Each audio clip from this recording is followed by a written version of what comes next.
right, gonna go ahead and get started. Thanks everyone for joining us today. I'd like to thank you all. We're really excited to bring you this live demonstration. My name is Scott Goldie, and I am a product marketing manager here at Dejero, and I'm going to be facilitating today's live demo. So joining us from Dejero today are Rory McCabe, our channel sales manager, Dean Taylor, our Director of Technical Account Management, and Ali Hassan, our Senior Network Solutions Developer.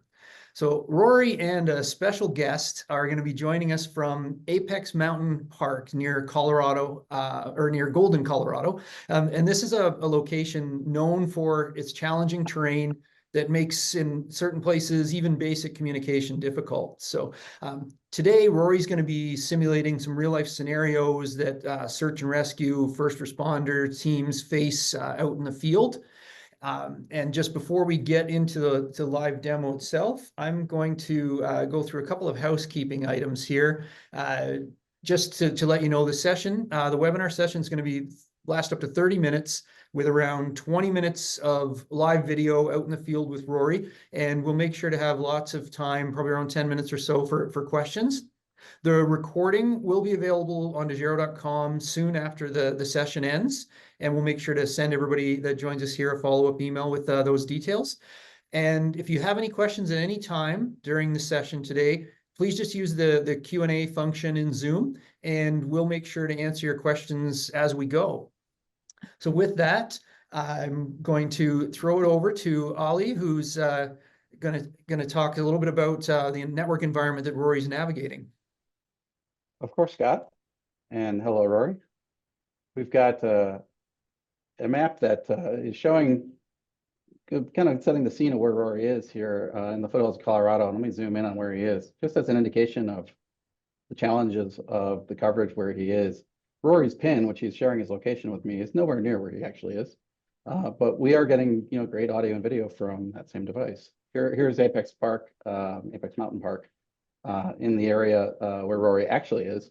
And if I turn over to the coverage map of this, we've anonymized some of this, but we're looking at, we'll call carrier A and carrier B. Coveragemap.com is a great resource that shows your signal strength in a location. And we're seeing in this location, I've got these maps roughly aligned. So Apex Mountain Park LTE coverage in this location is not served by any one carrier in a complete coverage sense. Rory is, we're seeing from his device that there's a lot of differences in the location as he's moving around the trail. I'm going to switch to the FCC National Broadband Map just for a moment to show that if you're using this as a resource, which it is a great resource for many things, this whole area is showing 100% coverage, and that's just truly not the reality of what's in this location. Just as a kind of reference to what we're seeing in the colors of the cells here, what we actually have here is kind of buckets of signals, and we've mapped those colors to this chart. Just to speak generally about it, anything that's in the brown and reds is an unlikely connection for a single modem type of application. Anything yellow and above, better and better signal into the green. However, in the area Rory is right now, in this kind of brown to red area, you require a solution like Dejero and our smart blending technology to do what we're doing right now, which is clean and smooth audio and video from a device in this location. And just quickly to talk about that, we're looking at the user interface of the device Rory is carrying right now. And as just an indication of the challenge, one of those carriers right now is not contributing very much to what we're doing here. We're seeing on the left here is our blended throughput. This is uploads what matters for what we're showing here. We have the actual usage here on the bottom, and the estimate of the available usage here on the top line. This is what would be available for an application in this location. And in terms of individual cell coverage on the right side of this graph, we're seeing what each individual cell modem is contributing to the blended connection that we're using for Rory's presentation. there's a big difference between these modems and these connections based on where Rory is, even in terms of the location on the same trail. 100 meters from one location to the next, you see vast differences in the actual contribution of those connections to the blended connection that we are using for the data from Rory's Zoom on his mobile phone. So I think that sets the scene. Rory, let me pass to you. You're all set up. Thanks, Ollie. Thanks, Scott. Appreciate it. Hey, thanks everyone for joining me today. Like Scott said, we're out here on a hike. We're in Apex Mountain Park in the foothills outside of Golden, Colorado. And we do have a friend because shameless dog plug. Anybody has a best buddy, this is Crux, and he is my trusted hiking partner for a few reasons, right? I think Dean had told me never use dogs or children when it comes down to video or film. However, it's important to keep yourself safe. So this is the second set of ears as I am partially not hearing right now because I'm focusing on what we're going to be talking about today. And I wanted to just make sure, one, he didn't get mad at me for going on a hike without him. And two, I have somebody that's kind of paying mind to where I'm at and keeping me safe. If you saw me walking earlier, there's a couple hikers, a mother and her son, and a mountain biker that came up past me. So we picked this area very specifically. It's important that you can pretend, you can do whatever you want when it comes to communications and connectivity, right? We purposely chose an area that is problematic because you never know what you're rushing into. You never know what the carrier behaviors are going to be like. You never know what the coverage is going to be like. And taking that aggregate, taking how we build an appropriate network backhaul, so applications like this from a video and audio perspective can work into seamless engagement. So that's our smart blending technology. Yeah, somewhere on the backside of this hat, you can see I got the little smart blending. And if you look closely at my earpieces, I have these little windsock mics zip tied to them just so we can try to reduce some of the natural wind and things that are coming in the area to hopefully keep my audio clear. But we are just southwest of Denver, Colorado, in the foothills. And Dean had asked me earlier, what does foothills mean? Well, foothills are just, well, it's considered the feet mountain, all the larger mountains behind them. If you can kind of see behind me, we had some snow last week, and if anyone is familiar with Colorado, it's crazy. Where the sun hits, the snow can melt really quickly. But where there's just an element of shade for part of the day, that stuff will hold. So we have a mixture of a dry trail, a muddy trail, and an icy trail. And if we slowly pan back behind me, you can see Green Mountain. And actually, my home is on the back side of that. So I live over that way. And my neighborhood, much like Apex Mountain Park, is not a communication strong environment from any carrier by itself. That's not saying the carriers aren't doing their best and doing their diligence. Sometimes open space, federal lands, there's a limitation on what infrastructure you can build. Biz explained to it as well. Mountains are hard things for data to pass through, right? Your cell signal can't transition very well. So we picked this because we're focusing on the PACE model, right? What is your primary, alternative, contingency, and emergency? And again, shameless plug, right? We put this on the back of hats just because that's how first responders work, right? What is my primary carrier? What are my alternatives? My contingencies, emergency, right? Two tin cans and a string sort of approach. Dejero prides itself on being the ace in PACE, right? The ace up your sleeve. You may have a carrier of priority connection or of better coverage in your area, but that doesn't reduce the fallibility of what malicious actors, people with backhoes can do to cut fiber lines. There's all sorts of things that can take out communications coverage. Dejero's goal is that's not experienced, right? We don't want to see legs of the network stool kicked out and having a failover scenario, right? So Dejero's technology positions itself differently. We are creating an actual network within networks, wireless, space-based, terrestrial, so terrestrial wireless, space-based wireless, fixed connection. In this instance, we're just doing cellular aggregation, but we're passing that data in a unique way, a patent-protected way, right? So we are taking and doing carrier slicing on our device level, passing the data, even when the connection And all of the metrics say, you shouldn't be able to do this here, right? Video should not be possible. So our goal is to help to enable our first responders and give them the connectivity they need. So why did we choose this location? Well, it's a high recreation area. Yes, sir.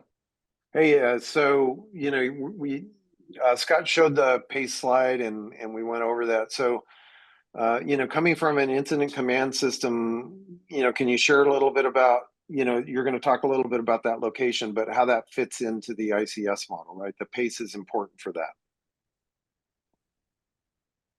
That's a hell of a question.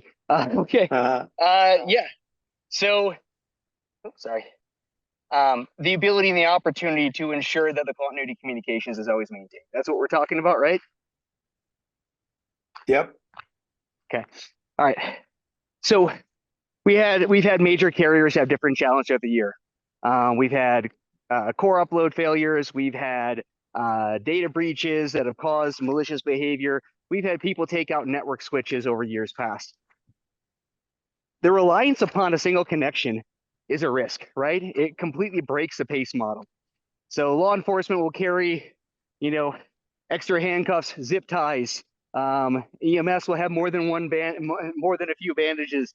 Firefighters, additional backup holes and hoses and oxygen.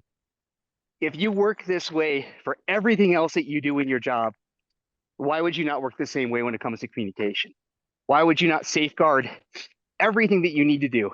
We've been asking more and more of first responders over the years, and they've had less and less labor, sometimes less pay, and higher levels of catastrophe and challenge.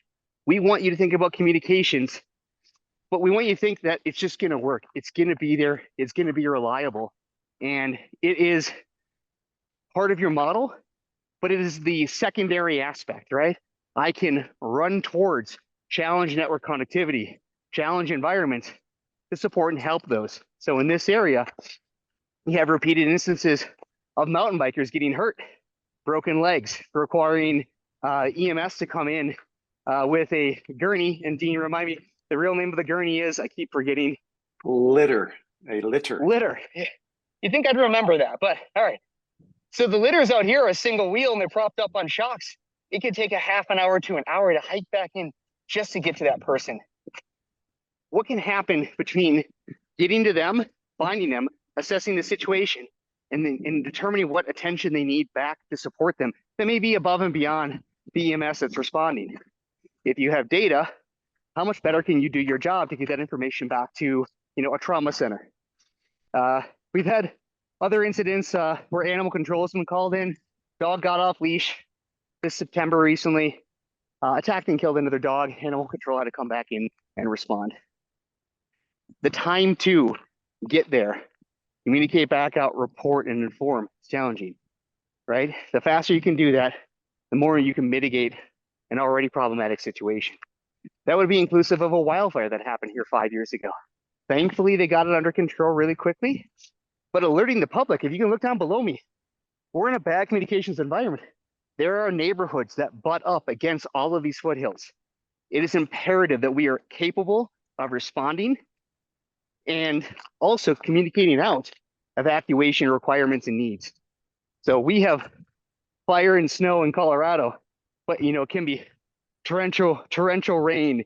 It could be hurricanes. It could be, excessive cold, excessive heat, you name it. Where you're at, what the challenges are, the ability to convey that message has never been more important. So I hear I can't believe it. You've already been walking for 15 minutes. We're 15 minutes into this thing already. So, and you still have breath. And what you're saying was like that sort of that dream big. So I know Scott has the connectivity ladder that we've talked about before, which is, what's life safety versus, what else do you really want to provide in the field? So, we're, in the public safety, you talk about, life safety being voice and, CAD, but some of the things you're talking about are mission critical, right?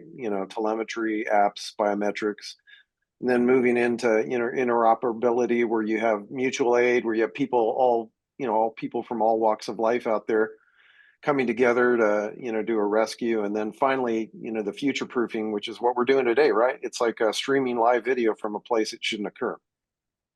Yeah. No, I mean, like you said, like I am catching my breath here a little bit.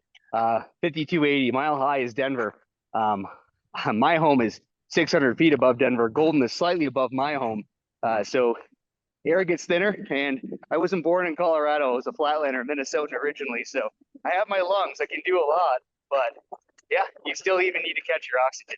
There's a little bit of wind coming through. Hopefully these fancy dancy zip tied socks on here don't adversely affect that. But you hit on something really well. So we talked about the need for more data, and video has never become more apparent, right? Drone footage, body cams, dash cams, stationary video on secure trailers. That ability to get that information back is crucial. Oftentimes, some of the places most susceptible don't have access to fiber, don't have access to adequate cell carrier coverage, but you still need that information to protect the public, to provide observations and redundancy. That can be something as trivial as a camera mounted on an intersection. That could be something as critical as an area that had a massive amount of infrastructure taken out from a hurricane and needs cameras for situational awareness to safeguard the public good and the public entities. And we're getting right into, like I said, this is an intermittent trail, and I don't know how well you'll be able to see, but we're now on ice, right? So Colorado is easily throwing you some curveballs and making hiking fun. Luckily, footwear can help. I've got some micro spikes on the bottom of my shoes, and Crux has got four-wheel drive, so he's just fine. Hey, Rory. So you want to take some questions? Yeah, I'd love to take some questions. Sure. Yeah, I've got one here, but if anyone has any questions, as I mentioned, feel free to put them in the chat, and we'll answer them as we go. The first one here is just: is there any reason that you're not using a drone on the hike? Yeah, so open space in Colorado has permit rules on drones. Generally, they're just forbid. To start off, you can't have a drone here. The footage looks cool. It's a beautiful place. It can pose a danger and a nuisance to wildlife, right? So fragile ecosystem of mountain lions, black bears, coyotes, foxes, all sorts of fun. We try to disrupt as minimal as possible in Colorado. Also, just from the safety and enjoyment for other people recreating, as much fun as it would be to get drone footage of a mountain biker ripping down a trail, distracting them and potentially causing them to wreck is not something we want to see happen in Colorado. So we found it fit to try to abide by hiking ethics and not be more of a nuisance than me talking and holding a video camera up at the same time. But we could. Maybe next time we can find a place where we can pull a permit and do a follow by drone with us.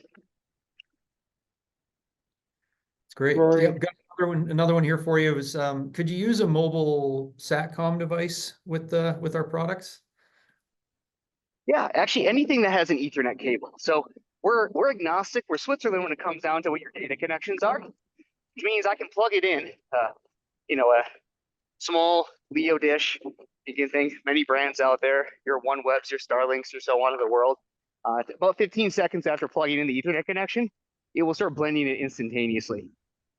So yeah, we can augment. You can even do prioritization of connections. Satellite can be expensive, even the newer, lower cost LEO constellations, and cellular can be much more affordable.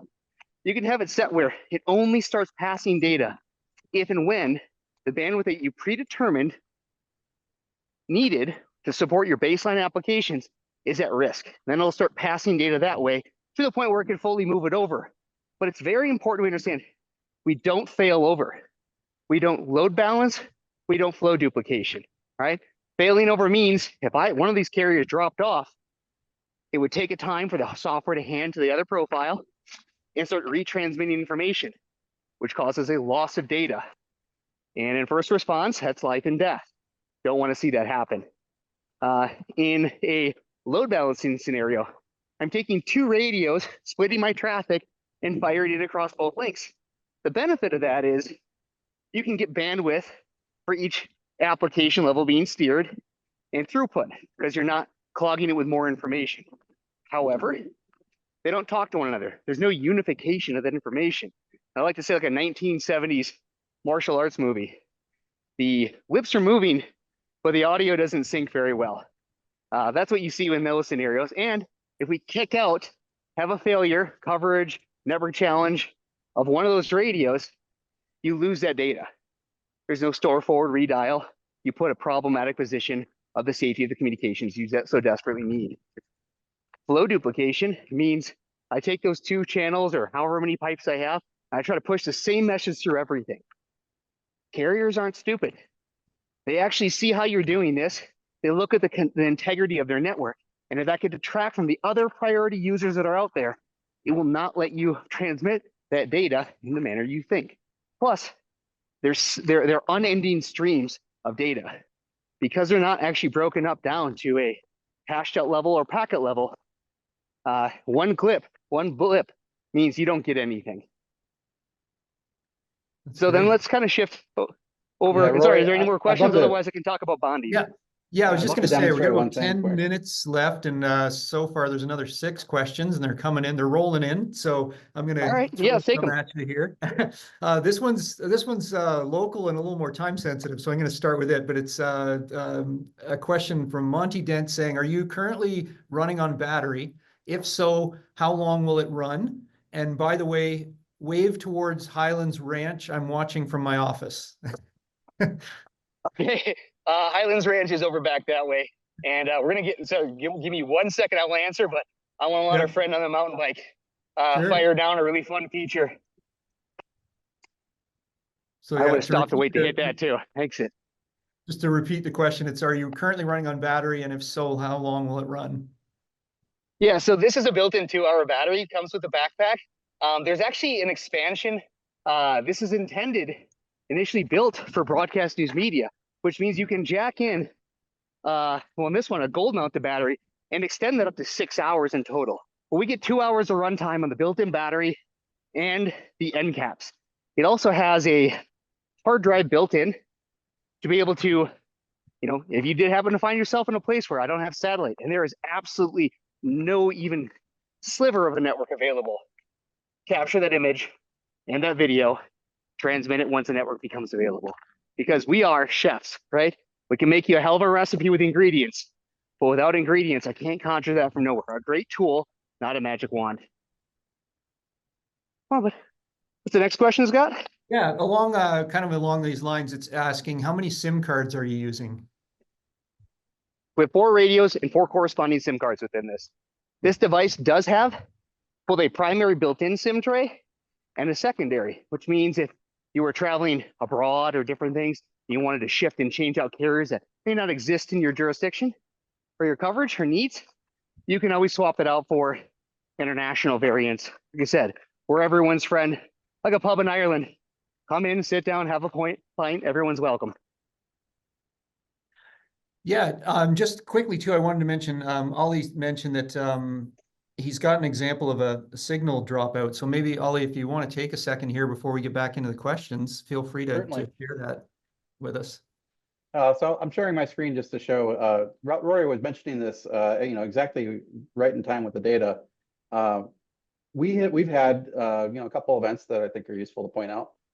One is just the seamlessness of a loss of a connection during this stream. Our cell 0 here, which is on the same carrier as cell 1 and had been doing solid work for the entirety of this presentation, just suddenly cuts out. And we're looking at 0 data contributed to a period of about a minute in the stream.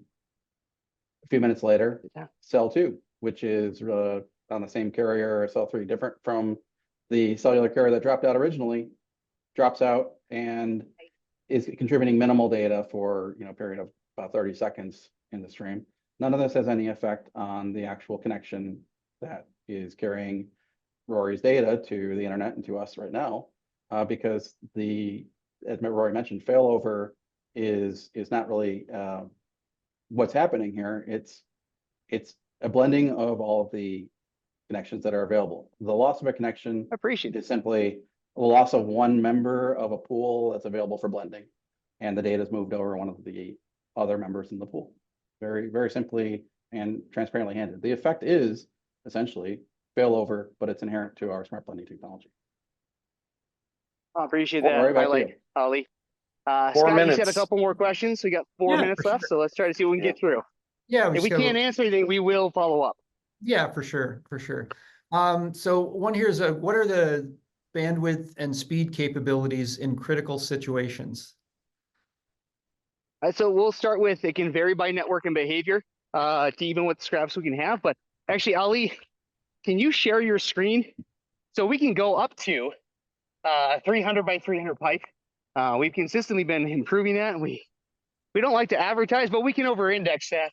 But we prefer to exceed expectations, not to disappoint. So if you look at the top on the left-hand side of the screen, that bar, that's actually the bandwidth capability that we can scale up to. If you look at the data we're actually processing, high definition video and audio and a live webinar, we are underutilizing the pipe that we can create. But it does vary, like all networks, like everything. We are creating a network of networks. So in certain areas, that can be a 300 by 300 pipe. Some areas could be a 50 by 50 pipe. Depends on how the networks are, how they approach, and what you chose to feed into the aggregate connection. Scott, next question. Yeah, that's great. Yeah, so one just based on where you are, what time is it in Colorado, and how long would it take to get to that spot if there was an emergency? 11:27 p.m. I've been hiking for AM. AM. a little more than that. So It's AM. yeah, 11:27. Did I say p.m.? Oh, sorry. Yeah. 11:27 in Yes, the morning. I am hiking in lower oxygen, but 11:27 in the morning right now from Trailhead at my pace, you're talking about 45 minutes in, because as much fun as people would love to see me in the parking lot, we thought it fit to get on the trail right away. To the depth of this trail all the way back, which if you have another 2 hours, we can hang out. But it would take a few hours to get back there depending on the approach. If you came from east or west, top or bottom of the park. We Next only question, have 2 Scott. minutes. We only have 2 minutes, my friend. Yep, 2 minutes. A couple questions. I'll go into this one. Can the Dejero solution be integrated with other communication systems? Yeah. Right now, 447 PSAPs have our M6E6 rack-mounted device integrated into their entire communications in the state of California. That's taking them from 36,000 minutes of average rolling outages to 0 for 3 years running. It can be integrated into drone controllers. It can be integrated into radio over IP, digitizing LMR solutions. Honestly, if it needs a connection, it can be integrated. Next. Yep. This one's geographically related to Canada, but is the service available in Canada, Quebec specifically? If not, when do you expect it to be available? Yeah, I mean, Dean, I know Yeah, you or myself, we can answer this one, but feel free if you. Yeah, no, the answer is yes. So Yes, we- simply, we do we're- work with all Canadian telecom providers, yes. We're a globally available company, right? So as long as you're not barred nation trying to buy, right? So anything sanctioned from the US federal government, the Canadian government, or the UN will happily provide services on-premise or cloud storage available. It's really just, does your country have any aspects of cellular networks? And we put SIM cards in. The answer is yes. Merry Sure. Christmas. We got you. Last question, Scott? Yeah, I got one more here in our final minute, but what public safety customers are you working with today? Is it just state and local, federal as well? We maybe can't answer so we were totally in a minute, but yeah, I mean, I can list all questions, customers you want. We can send you a slide to follow up with a litany of different ones. We have a heavy prominence in Department of Homeland Security, U.S. Secret Services, Federal Bureau of Investigations, to just to name a few major agencies on top of every branch of the military. We have instances in almost every state in the country that are adopting at the state local level. And we even do have enterprise instances of people using this for fixed wireless access. All right, Scott, great. that's all the questions. You nailed it. Yeah. That's all the questions right now. But like I said, if anybody has any other follow-up questions, feel free to reach out. Thanks for joining us. We're obviously be able to send you more info after the webinar. There'll be a recording available, and feel free to reach out to us for more info. And Rory, anything else you'd like to say as we wrap up? If anybody's ever in Colorado, you want to hit me up on LinkedIn and get out for a hike for in between a conference or a show or some sort of training, let me know. I can always call it work.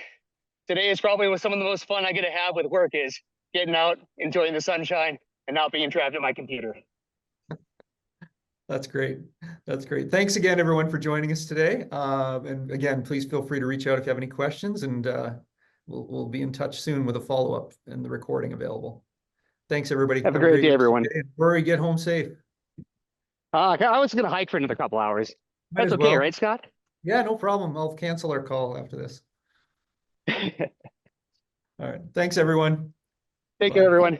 Bye.